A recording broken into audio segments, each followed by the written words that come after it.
Hello दोस्तों, आप सभी का मेरे यूट्यूब चैनल RM एजुकेशन पर स्वागत है। जैसा कि आप सभी को पता है कि मैं अपने इसी यूट्यूब चैनल पर जितनी भी गवर्नमेंट जॉब है उन सभी के इसी प्रकार से मुख्य मुख्य प्रश्न के प्रैक्टिस सेट में तैयार करके भी उपलब्ध करवाता हूँ और साथ में व्यस्तते और नोट्स सभी प्रकार के नोट्स में इस अपने यूट्यूब चैनल पर जितनी भी गवर्नमेंट जॉब है उन सभी के नोट्स उपलब्ध करवाता हूँ।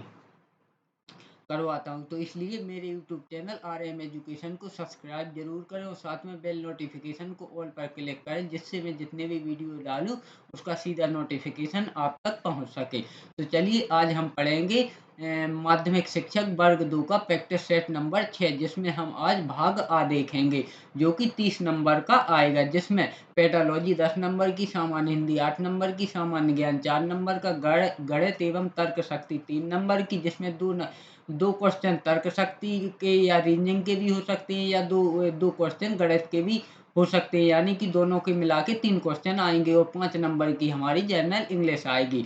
तो आज हम पढ़ेंगे भाग आ जो कि 30 जिसमें 30 प्रश्न आएंगे और वो 30 नंबर के होंगे। और जो हमारा भाग आ है यह सभी को पढ़ना अनिवार्य है, चाहे आप का मुख्य विषय कोई भी हो, चाहे विज्ञान हो, आर्ट हो या एग्रीकल्चर हो, कोई भी हो मुख्य विषय, उससे कोई मतलब नहीं है। भाग आ सभी के लिए सभी को पढ़ना कंपलसरी है और अनिवार्य है। तो चलिए, और प्रतिदिन ऐसे ही वीडियो और साथ में PDF पाने के लिए मेरे यूट्यूब चैनल RM एजुकेशन को सब्सक्राइब करें। मैं जितने भी ऐसे ही प्रैक्टिस सेट के नोट्स तैयार करता हूं तो उसका PDF मैं डिस्क्रिप्शन में डाल देता हूं, जहां से आप डाउनलोड करके और अपना घर पर भी रिवीजन कर सकते हैं। तो चलिए आज का हमारा वीडियो स्टार्ट करते हैं। तो माध्यमिक शिक्षक वर्ग 2 का भाग आ, जिसमें मैंने 30 क्वेश्चन लिए हैं। तो सबसे पहले देखते हैं हम पेडालॉजी के 10 क्वेश्चन। तो भाग आ पहले थोड़ा सा जूम इन कर लेते हैं, जिससे आप लोगों को अच्छी तरह दिखे।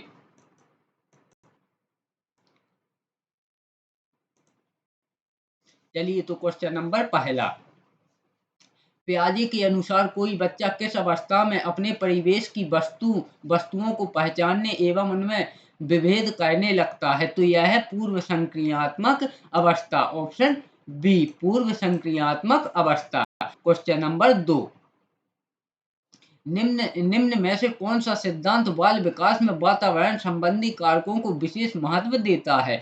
तो यह देता है सामाजिक अधिगम का सिद्धांत, ऑप्शन बी सामाजिक अधिगम का सिद्धांत। क्वेश्चन नंबर 3, विभिन्न क्रियाकलापों के कार्यक्रम की योजना तैयार करने में व्यक्ति के लिए सहायता करता है किस प्रकार का निर्देशन? तो यह करता है समुदाय निर्देशन, ऑप्शन डी समुदाय निर्देशन। क्वेश्चन नंबर 4, वर्तमान समय में बाल केंद्रित शिक्षा पर जोर दिया जाता है, निम्नलिखित में से कौन सी बाल केंद्रित शिक्षा की विशेषता नहीं है? तो बालक को केवल तथ्यात्मक ज्ञान से अवगत कराने पर जोर देना यह बाल केंद्रित शिक्षा नहीं है, ऑप्शन सी, क्योंकि बच्चे का सर्वांगीण विकास होना चाहिए, ऐसा नहीं कि तथ्यात्मक ज्ञान से अवगत कराने पर जोर देना चाहिए। क्वेश्चन नंबर 5, इरफान खिलौने के हिस्सों को देखने के लिए उन्हें तोड़ देता है, आप क्या करेंगे? तो उसकी जिज्ञासु प्रवृत्ति को प्रोत्साहित करेंगे और उसकी ऊर्जा को रचनात्मक कार्यों की तरफ निर्देशित करेंगे, option C, option C. Question number 6, वह बच्चे जिनके परिवार का वातावरण प्रजातांत्रिक होता है अन्य बच्चों की अपेक्षा होते हैं, तो वह होते हैं अधिगम क्रियाशील और बहिर्मुखी व्यक्तित्व वाले, ऑप्शन ए अधिगम क्रियाशील और बहिर्मुखी व्यक्तित्व वाले। क्वेश्चन नंबर 7, सीखना एक सार्वभौमिक प्रक्रिया है जो समस्त प्राणियों में पाई जाती है, ऑप्शन ए जो समस्त प्राणियों में पाई जाती है, प्राणियों में पाई जाती है। क्वेश्चन नंबर 8, निमोनिक्स एक ऐसी व्यू रचना है जो स्मृति में नई सूचनाओं को पुनः स्मरण करने में सहायता करती है, ऑप्शन ए स्मृति में नई सूचनाओं को पुनः स्मरण करने में सहायता करती है। क्वेश्चन नंबर 9, बच्चों से अनुक्रिया प्राप्त करने के लिए आदर्श प्रतीक्षा काल निम्न में से किसके समानुपाती होता है? तो यह होता है प्रश्न का कठिनाई स्तर, ऑप्शन बी। प्रश्न का कठिनाई स्तर, ऑप्शन बी। क्वेश्चन नंबर 10, शारीरिक स्वाध्याय एवं मानसिक स्वाध्याय में सहसंबंध पाया जाता है, तो यह पाया जाता है धनात्मक, ऑप्शन वी। अब इसको समझते हैं कि किस प्रकार से पाया जाता है, यानी कि शारीरिक स्वाध्याय और मानसिक स्वाध्याय। तो अगर जैसे आपका शारीरिक स्वाध्याय सही है तो स्वाभाविक मानसिक स्वाध्याय भी सही होगा। अगर पता चला कि आपको बुखार है तो आपका मस्तिष्क भी मानसिक स्वाध्याय भी वैसा ही रहेगा। तो इसका है धनात्मक संबंध, ऑप्शन बी। क्वेश्चन नंबर, यानी कि हमारे 10 नंबर की जो 10 क्वेश्चन पेडालॉजी के आने थे वह खत्म हुए। अब देखते हैं सामान्य हिंदी के 8 क्वेश्चन। तो पहले निर्देश पढ़ते हैं। निर्देश प्रश्न संख्या 11 से 14 नीचे दिए गए गद्यांश को ध्यान से पढ़िए और उसके आधार पर पूछे गए प्रश्नों के उत्तर दीजिए। तो सबसे पहले गद्यांश को पढ़ते हैं और आप लोग चाहें तो इसको पाउच करके भी पढ़ सकते हैं या फिर मैं डिस्क्रिप्शन में इसका पीडीएफ डाल दूंगा, तो वहां से आप डाउनलोड करके और घर पर रिवीजन भी कर सकते हैं और घर पर उसको अच्छी तरह पढ़ सकते हैं। तो नव उपभोक्ता संस्कृति ने पूरे विश्व को खोखली यथार्थवादी सोच दी है। सांस्कृतिक उपनिवेशवाद ने तो हद ही कर दी है। यह सांस्कृतिक उपनिवेशवाद बड़े राष्ट्रों और छोटे राष्ट्रों, धनी राष्ट्रों और गरीब राष्ट्रों एवं विकसित राष्ट्रों और विकासशील राष्ट्रों के बीच में ही रखा तरबूज नहीं है, बल्कि यह एक राष्ट्र और समाज के भीतर पनपता नया स्वकेंद्रित यथार्थ भी है। मनुष्य की अंजुरी में सहेजे भाव मुट्ठी भर राख हो गए हैं। कोई आदर्श सुरक्षित नहीं बचा है। स्वार्थ के बेखौफ बौखलाएपन ने संबंधों, मूल्यों और संवेदनाओं की जड़ों में अंगारे दाब दिए हैं। पहले समाज में स्वार्थ ना रहा हो, उपभोक्ता ना रहा हो, ऐसी बात नहीं है, पर वे लोग मनुष्य पहले थे, उपभोक्ता बाद में। खाते समय कोई आ जाए और घर में यदि और भोजन ना हो तो अपनी थाली में से ही थोड़ा सा उस भूखे को देने की बात कही गई है। पुराने समय में लोग ऐसा करते भी रहे हैं। इसे नैतिकता भले ही कहें, पहले तो यह मनुष्यता ही है। मनुष्य के सौंदर्य बोध और संवेदना का परिष्कार और विस्तार तो होना ही चाहिए। अपनी जरूरतों के साथ दूसरों की जरूरतों का ध्यान और उनकी पूर्ति में समान और संभाव भी व्यक्ति को एक तरह से सांसारिक सन्यासी ही बनाता है। संकीर्णता, तुच्छता, ढोंग और डायन पने से बाहर निकलकर मानवता की उच्चतर जमीन पाना मुक्ति की रात रानी के देश में पहुंच जाना है, जहां बुद्ध, कबीर और गांधी पहुंच सके थे। तो यह तो हुआ हमारा गद्यांश। अब इसके जो 11 से 14 तक हैं यह गद्यांश के अनुसार आंसर देते हैं। तो गद्यांश के अनुसार पहले के समाज के उपभोक्ता पर कौन हावी दृष्टिगोचर होता था? तो वह हावी होता था, जैसे कि अभी हमने ऊपर पढ़ा, मानवता, ऑप्शन बी। क्वेश्चन नंबर 12, निम्नलिखित में से कौन सा भाव मनुष्य को सांसारिक सन्यासी बनाता है? तो आवश्यकताओं एवं उनकी पूर्ति में स्वयं व अन्य में भेद करना भाव मनुष्य को सांसारिक सन्यासी बनाता है, ऑप्शन डी। क्वेश्चन नंबर 13, गद्यांश के अनुसार जो मानवीय गुणों का ह्रास एवं आदर्शों की असुरक्षा उत्पन्न हुई है, उनकी जड़ में कौन से कारक निहित हैं? तो उसकी जड़ में नव उपभोक्तावादी संस्कृति भी निहित है और सांस्कृतिक उपनिवेशवाद भी निहित है। तो इसका आंसर होगा ऑप्शन सी, ए और बी दोनों। क्वेश्चन नंबर 14, गद्यांश के अनुसार किन नैसर्गिक मानवीय गुणों को व्यापकता प्रदान करने तथा उनके और अधिक शुद्ध रूप ग्रहण करने की बात कही गई है? नैतिकता, सौंदर्य बोध तथा संवेदना संवेदना इसका आंसर है, ऑप्शन बी सौंदर्य बोध तथा संवेदना। क्वेश्चन नंबर 15, निम्न में से किस शब्द में दो प्रत्ययों का प्रयोग हुआ है? तो यहाँ नैतिकता में दो प्रत्ययों का प्रयोग हुआ है, क्योंकि इसमें नैतिक अपना शुद्ध वाक है, उसके बाद एक और ता दो प्रत्यय हैं, तो इसका आंसर होगा ऑप्शन ए, क्योंकि नैतिकता में एक प्रत्यय भी लगा है और ता प्रत्यय भी लगा है। क्वेश्चन नंबर 16, रघुपति शब्द किस समास का उदाहरण है? तो रघुपति शब्द बहुब्रीहि समास का उदाहरण है, ऑप्शन वी। क्वेश्चन नंबर 17, किस वाक्य में विराम चिन्हों का सही प्रयोग हुआ है? तो ऑप्शन बी, राम मोहन घर पर्वत संज्ञाएं यह वह तुम मैं सर्वनाम लिखना गाना दौड़ना क्रियाएं आदि सभी में सही विराम चिन्ह लगे हैं, तो इसका आंसर होगा ऑप्शन बी।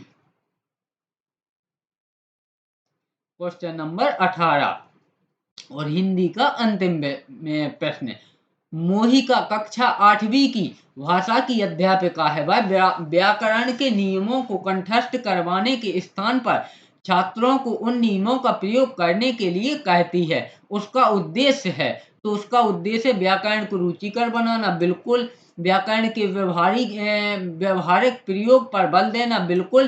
तो इसका आंसर होगा ऑप्शन सी, ए और बी दोनों, ऑप्शन सी।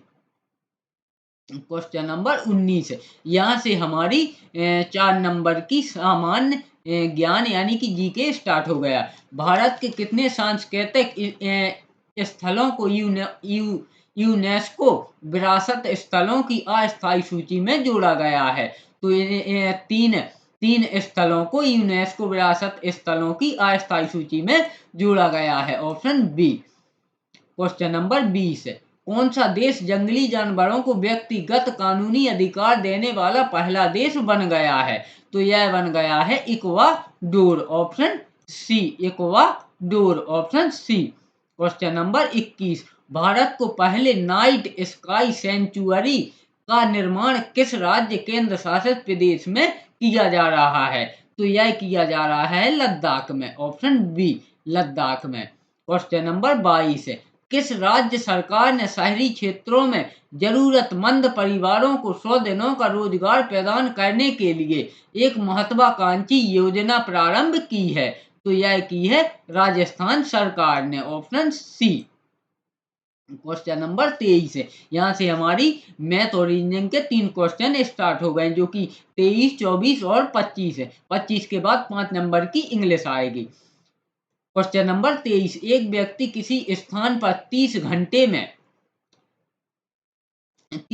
में पहुंचता है, यदि वह अपनी चाल में 1/15 भाग की कमी कर दे तो वह उसी समय में 10 किलोमीटर कम चल पाता है, उसकी चाल ज्ञात कीजिए। तो उसकी चाल होगी 15 किलोमीटर प्रति घंटा, ऑप्शन डी, 15 किलोमीटर प्रति घंटा। यहाँ मैथ आपको मैं इसलिए नहीं समझा रहा हूँ क्योंकि वीडियो भी बहुत लंबी जाएगी और इसमें उतनी जगह भी नहीं है मैथ को समझाने के लिए।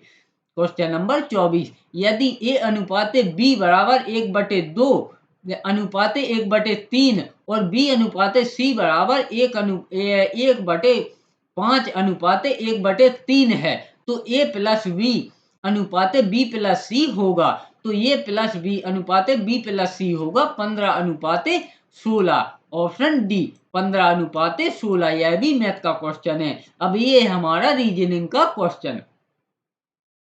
क्वेश्चन नंबर 25, यदि जे को 1 माना जाए, के को 2 माना जाए, एल को 5 माना जाए, एम को 7 माना जाए, एन को 11 माना जाए, ओ को 13 माना जाए, पी को 17 माना जाए, तब दिए गए व्यंजक में प्रश्नवाचक चिन्ह के स्थान पर क्या आएगा? तो हमें इस स्थान पर एक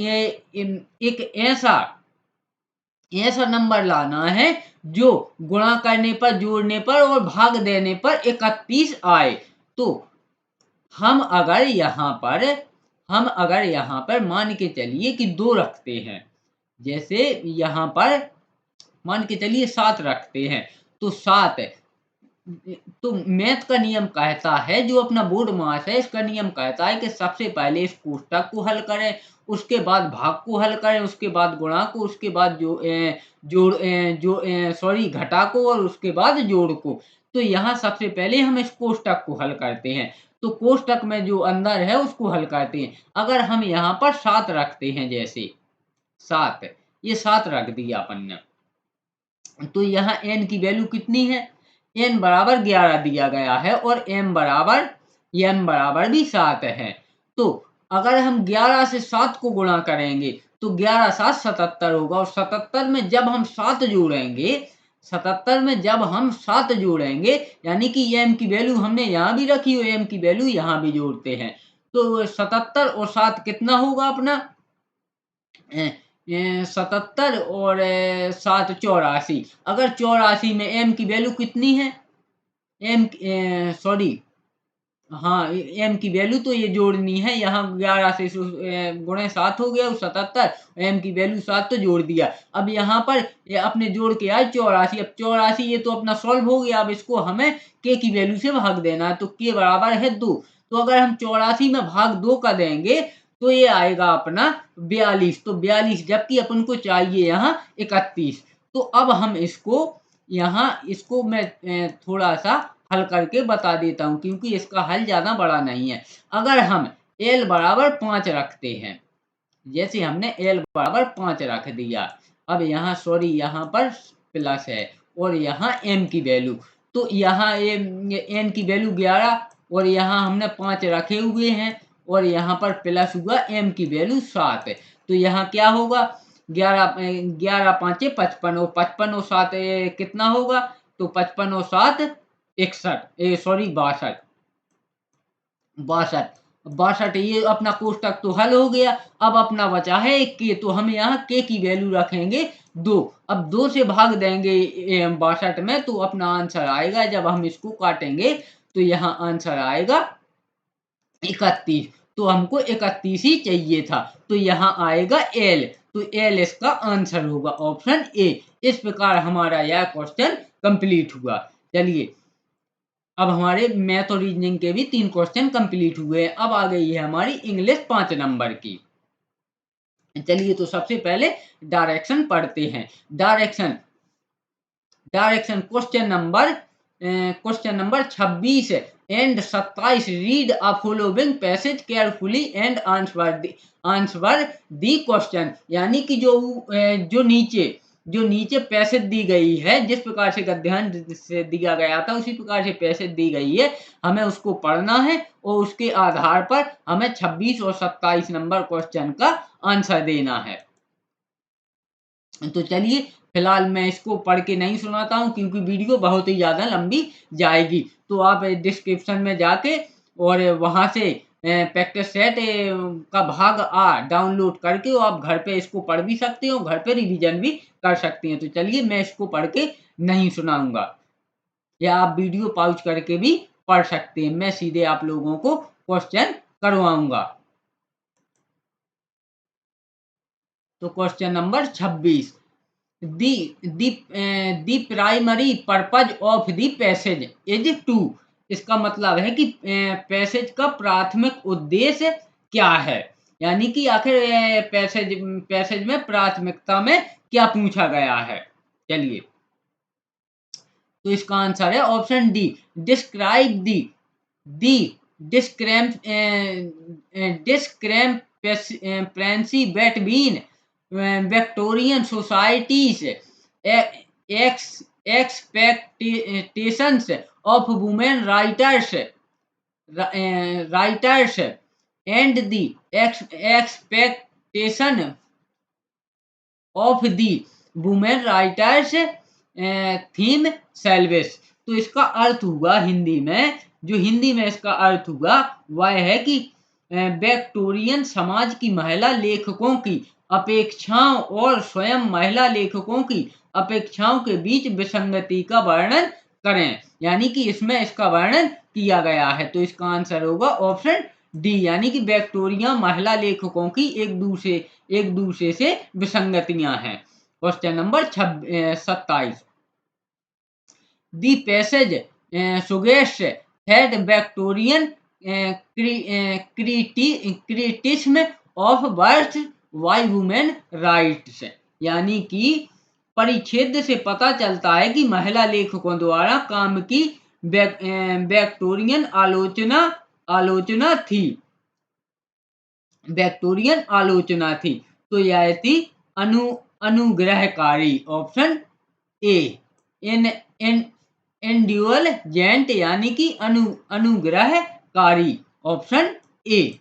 क्वेश्चन नंबर 28 है, यानी कि अपने जो पैसेज से 2 क्वेश्चन पूछे गए थे वह कंप्लीट हुए। अब क्वेश्चन नंबर 28 है, out of the 4 alternatives choose the one which can substitute the given words and phrases, यानी कि चार विकल्पों में से उसे चुने जो दिए गए वाक्यांशों को प्रतिस्थापित कर सकता है। तो पहले तो ये वाक्य पढ़ते हैं। The act of setting free from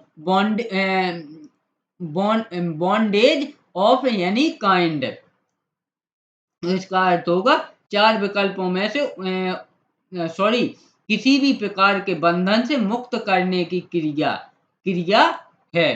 तो यह है इमेंसिपेशन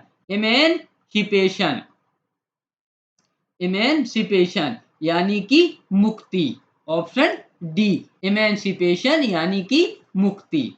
क्वेश्चन नंबर 29 है, choose the correct alternatives out of the 4 and indicates your answer. तो ... a country current account is in deficit is would imply that is impose,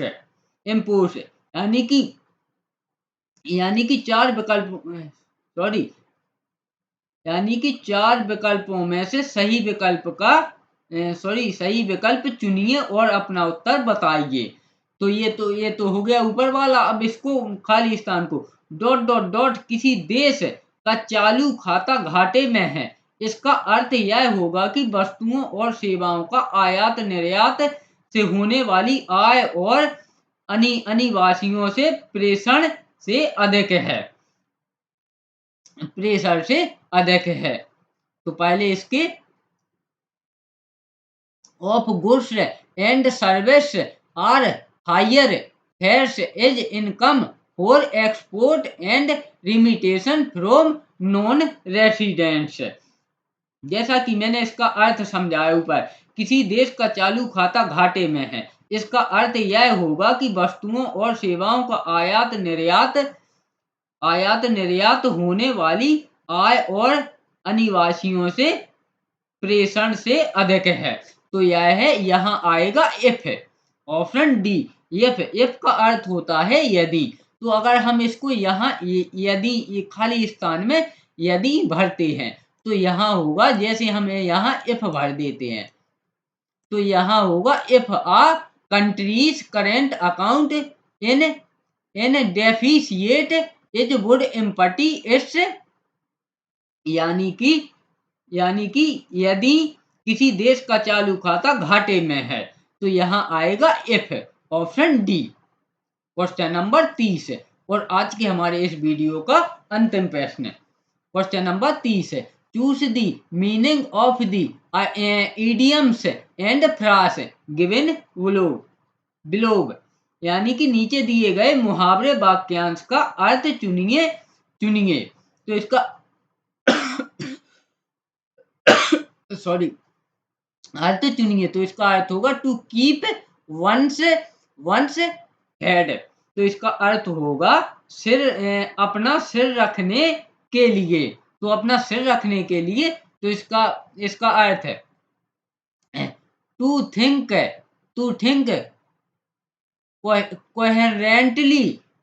coherently. तो इसका अर्थ होगा चुस्त और सक्रिय होना। तो इसका तो इससे कोई मतलब नहीं है कि अपना सिर रखने के लिए, तो इससे कोई मतलब नहीं होगा। To be agile and active, यानी कि सुसंगत रूप से सोचने के लिए। तो यहाँ सोचने का भी इससे कोई मतलब नहीं निकलता है कि अपना सिर रखने के लिए, तो इससे कोई मतलब नहीं। टू कीप अ कॉल्म, तो इस शांत रहना, कीप अ कॉल्म, यानी कि शांत रहना, तो शांत रहना भी इससे कोई अर्थ नहीं है। तो इसका आंसर होगा नन ऑफ अबव, यानी कि उपयुक्त में से कोई नहीं, option D, none of the above, इनमें से कोई नहीं। इस प्रकार हमने आज माध्यमिक शिक्षक वर्ग 2 का प्रैक्टिस सेट नंबर 6 का भाग आ कंप्लीट किया, जिसमें मैंने 30 प्रश्न लिए थे, जो सभी विषय के मिक्स थे। अगर आपको वीडियो पसंद आया हो तो वीडियो को लाइक करें और चैनल को सब्सक्राइब जरूर करें प्रतिदिन ऐसे ही वीडियो पाने के लिए। और अब कल पढ़ेंगे हम माध्यमिक शिक्षक वर्ग 2 के प्रैक्टिस सेट नंबर 6 का भाग बा, जिसमें हम विज्ञान के क्वेश्चन कवर करेंगे। तो चलिए वीडियो में अंत तक बने रहने के लिए धन्यवाद।